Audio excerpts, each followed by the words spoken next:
Пишите свои просьбы в комментариях к этому видео. Также просим вас подписаться на наш канал и поделиться этим видео с родными и близкими, кому нужна помощь.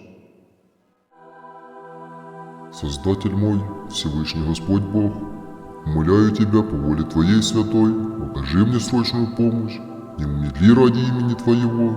Господи, услыши, Господи, прости, Господи, внемли и соверши, не умедли ради Тебя самого. Боже мой, помоги мне увидеть Твое очевидное вмешательство и срочную помощь в моей проблеме.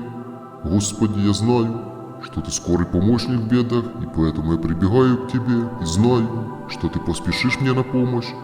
И я от всего сердца моего прославлю Тебя теперь, потом и в вечности, Отца и Сына и Святого Духа. Я верю в Твое обетование, просите и дано будет вам. И благодарю Тебя за то, что Ты ответил срочно на мою просьбу по воле Твоей. Аминь.